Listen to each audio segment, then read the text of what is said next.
नाजरीन, अब तो सब पाकिस्तान को ताने दे रहे हैं। रूसी सदर व्लादिमीर पुतिन ने कहा है कि आज की दुनिया में एक आजाद मुल्क और कानूनी होने के दरमियान कोई दरमियानी रास्ता नहीं है। आप या तो खुद मुख्तार और आजाद मुल्क हैं या किसी तीसरे मुल्क की कॉलोनी है। दुनिया तेजी से बदल रही है। किसी किस्म की क्यादत, खास तौर पर आलमी क्यादत का दावा करने के लिए किसी भी मुल्क, किसी भी कौम, किसी नस्ली गिरोह को अपनी खुद मुख्तारी को यकीनी बनाने की जरूरत है। अगर आप फैसले नहीं ले सकते तो चाहे आप खुद को आजाद कहें, आप आजाद मुल्क नहीं है। रूसी सदर ने 100% दुरुस्त कहा है। दरमियान में कुछ नहीं होता। मुल्क या तो खुद मुख्तार होता है या कानूनी होता है। हमारे लालची सियासतदानों और जिम्मेदारान ने पाकिस्तान को अमरीकी कानूनी बना दिया है। सोच रही हूँ सदर पुतिन ने हमें ये ताना दिया है कि जो मुल्क अपने फैसले खुद नहीं करता वो किसी और मुल्क की कानूनी होता है, या वैसे ही अजराह तफन्नुन ये बात की है। कोई साहिब इल्म इस बयान की रोशनी में बता सकता है कि पाकिस्तान एक खुद मुख्तार मुल्क है या रियासत हाय मुत्तहदा अमेरिका की कॉलोनी? यकीनन पुतिन ने यह पाकिस्तान के बारे में फरमाया है। जैसे चाइना ने कहा था कि ईरान उन ममालिक जैसा नहीं जो एक कॉल पर फैसले करता है। कान के नीचे रख कर तड़ाक से दी है पुतिन ने, वो भी उल्टे हाथ से। कोई अगर मगर दरमियान नहीं होता। या तो एक मुल्क खुद मुख्तार होता है या कानूनी होता है। चाहे एक कॉलोनी को जो भी कहा जाए, कॉलोनी की कोई तारीखी हैसियत नहीं होती। अगर कोई मुल्क आजादाना खुद मुख्तार फैसले नहीं कर सकता तो वो कॉलोनी ही कहलाएगा। मुर्शद हमें ये कहकर भी चूना लगाया गया कि पाकिस्तान अल्लाह के राजों में से एक राज है। अब हम पे उगदा खुला कि पाकिस्तान अमरीकी कॉलोनियों में से एक कॉलोनी है। कॉलोनी भी अच्छी होती है। वो घर, शहर और मुल्क तबाह हो जाते हैं जो अपने लिए आजाद फैसले नहीं कर सकते। अगर यकीन नहीं तो पाकिस्तान को देख लो, जो पूरे इस्लामी मुल्कों में एक अलग न्यूक्लियर पावर है, लेकिन सारे मुल्कों में सबसे नीचे पाकिस्तान है, क्योंकि इन सब में सिर्फ पाकिस्तानी गुलामी करता है। अब ये राय दिल में घर करती जा रही है कि इसराइल और पाकिस्तान दोनों अमरीकी तो फैल या रियासतें हैं, जिनको मशरिक वुस्ता और बरसगीर में अमरीकी मफादात की देरपा हिफाजत और खित्ते के दीगर पर पुर्जे निकालने वाले मुल्कों को औकात में रखने की खातिर पॉलिटिकल, डिप्लोमेटिक और मिलिट्री इंजीनियरिंग के जरिए बनाया गया था। और बेशक वो अमरीकी 100 साल का सोचते हैं वाली बात पर मोहर तस्दीक सब्त हो गई है। जब तक हकीकी आजादी का सूरज न देख लूं, बहुत मुश्किल है कि मुतालिया पाकिस्तान उर्फ मुगालता पाकिस्तान पर मेरा यकीन दोबारा कायम हो सके। अफसोस के ये एहसास मारने पर तुला है कि हम अमरीकी बफर स्टेट या अमरीकी कॉलोनी है। बिलावल की अमेरिका दौरे से ही वाजे हो गया था। ये तस्वीर वाजे है। अमरीकी हिसाब से झंडों की तरतीब बहुत क्लियर है। पता नहीं क्यों लोग नॉन इश्यूज के पीछे छुपने की कोशिश कर रहे हैं। पाकिस्तान हमारी कॉलोनी है, इसलिए अपने पीछे पाकिस्तानी झंडा और पाकिस्तानी वजीर खारजा हमारी नर्सरी की पैदावार है, इसलिए इसे हम पाकिस्तान में अमरीकी नुमाइंदा ही समझते हैं। तो अमरीकी झंडा ही असल में इसका अपना झंडा है। बाकी हाँ तो आदमी अदब से किसी भी बड़े के सामने बांध कर खड़ा होता है। ये तो फिर माई बाप है। मशरिकी रवायात की पासदारी की एक आला मिसाल है। आज हम हालातों वाकयात की रोशनी में इस बात पर गौर करेंगे कि आया पाकिस्तान एक आजाद मुल्क है या एक अमरीकी कॉलोनी है। इसका फैसला करने के लिए हम अपने दौरे गुलामी का तकाबली जायजा लेंगे और तयन करेंगे कि आज की तर्ज हुक्मरानी इसी तरह है या कुछ मुख्तलिफ है। जब गोरों ने बरसगीर पर कब्जा किया था तो क्या उस वक्त वो खुद बराह रास्त अपनी फौज के साथ बरसगीर पर काबिज थे या अपने जर खरीद गद्दारों के जरिए हुकूमत करते रहे? अगर जायजा लिया जाए तो पता चलता है कि इन्होंने अपने वफादारों के जरिए हुकूमत की और एक वायसराय पूरे बरसगीर को कंट्रोल करता रहा। आजादी के बाद इंडिया इस लानत से आजाद हो गया और वहाँ ऐसे लोग हुक्मरान आए जो अपने मुल्क के वफादार हैं, लेकिन बदकिस्मती से हमारे यहाँ मुल्क दुश्मन, गैरों के वफादार, करप्ट, चोर, डाकू मुल्क पर काबिज हो गए, जो न सिर्फ पाकिस्तान मुखालिफ हैं बल्कि दुनिया के करप्ट तरीन लोग हैं। और इन माफिया ने अपनी जड़ें हर जगह गाड़ दी और इस माफिया ने जिंदगी के हर शोबे में अपने कदम जमा लिए। अब अगर कोई इनके खिलाफ जदोजहद करे भी तो वो नाकाम हो जाता है, क्योंकि हर जगह ये टोला बैठा हुआ है। और मजीद बरा अवाम में भी इन लोगों ने बासर लोगों को भी खरीदा हुआ है और इस तरह पूरे पाकिस्तान को बेदर्दी से लूटा जा रहा है। जब पाकिस्तान बना था उस वक्त गांधी ने पेशगोई की थी कि इस मुल्क पर चोर डाकू हुकूमत करेंगे। आज अगर देखें तो बिल्कुल मंजर कुछ इसी तरह का है। अगर बाखुद देखा जाए तो ये देखकर सख्त दुख होता है कि हमारा हर इदारा गैरों के इशारों पर नाच रहा है और मुल्क के साथ गद्दारी कर रहा है। कमबख्तो, तुम लोगों की पहचान पाकिस्तान के साथ है। अगर पाकिस्तान को खुदा न खास्ता कुछ हुआ तो तुम लोगों का हाल कजाफी सदाम से भी बदतर होगा। तुम लोगों को कोई भी बड़े बड़े ओहदे नहीं देगा, जलीलो ख्वार होगे। खुदा की लाठी बेआवाज होती है। अल्लाह के अजाब से डरो और पाकिस्तान के वफादार बनो, ना के गैरों के। तनख्वाहें और मराद पाकिस्तान से लेते हो, वफादार गैरों के हो। पाकिस्तान जिंदाबाद। अल्लाह पाक हमारे मुल्क से इन गद्दारों को इबरत का निशान बनाए। आमीन सुम आमीन। पाकिस्तान में छुपे असल यहूदी एजेंट्स के चेहरे से नकाब उतर चुका। बेशक अल्लाह की नुसरत इमरान खान के साथ है। अल्लाह एक एक करके इमरान खान के सभी दुश्मनों को पूरी दुनिया के सामने नंगा कर रहा है। अमेरिका के कहने पर पहले इमरान खान की हुकूमत खत्म की और अब अमेरिका के कहने पर इसराइल से मेल मुलाकातों का सिलसिला शुरू है। हम अमरीकी कॉलोनी बन चुके हैं। हम महंगाई बर्दाश्त कर रहे हैं, लेकिन रूस से मुआहिदों से कतरा रहे हैं। पाकिस्तान की 75 साल तारीख में पहली बार 22 करोड़ अवामो ख्वास यकसा तौर पर महंगाई का शिकार हैं और ये अब एक बीमारी से पहले वायरस की शक्ल इख्तियार कर चुकी है, जिसकी अभी कोई वैक्सीन इजाद नजर नहीं आ रही है। पाकिस्तान में महंगाई वायरस का रिश्ता आलमी सतह की हैसियत का दर्जा साबित किया जा रहा है। तेल की कीमतों में होशरबा मरतबा इजाफा डॉलर से जोड़ा जा रहा है। डॉलर अमरीकी करेंसी का नाम है। पाकिस्तान का क़याम बरसगीर से अंग्रेजों ने जान छुड़ाने के लिए तकसीमे हिंद फार्मूला 3 जून 1947 देकर अपने आप को आजाद करवाया। अंग्रेजों ने बरसगीर पर मुसलमानों की हुकूमत का खात्मा करके 1857 में मुकम्मल ब्रिटिश इंडिया के नाम से हुकूमत कायम की थी, मगर इनको जल्द अपनी गलती का एहसास हो गया, क्योंकि हुकूमत चलाना और किसी इमारत की तामीर का ठेका लेना एक जैसा है। जिस तरह ठेकेदार मकामी मिस्त्री मजदूरों से किसी मंसूबे की तकमील करता है,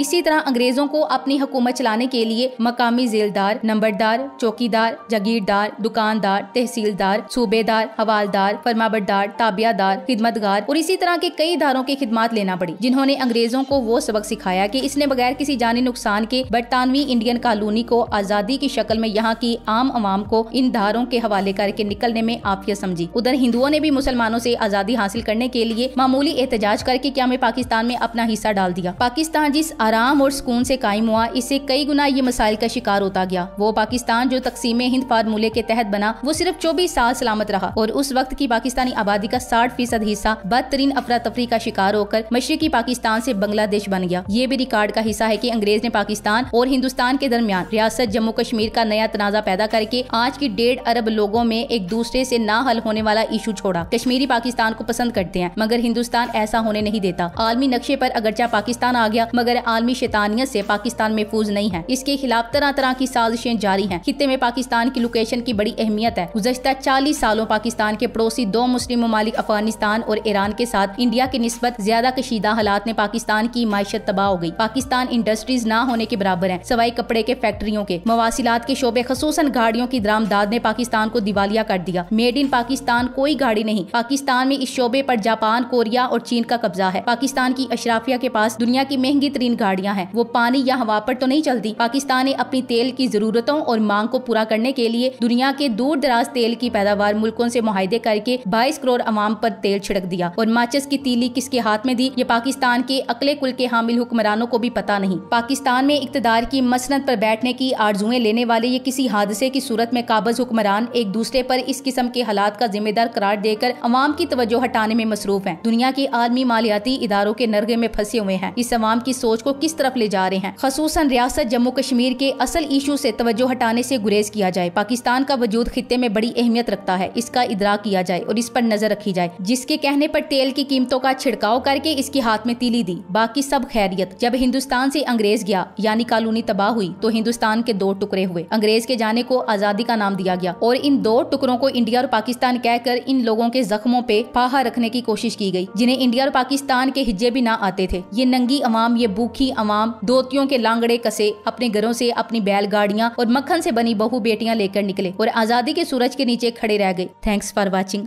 अल्लाह हाफिज।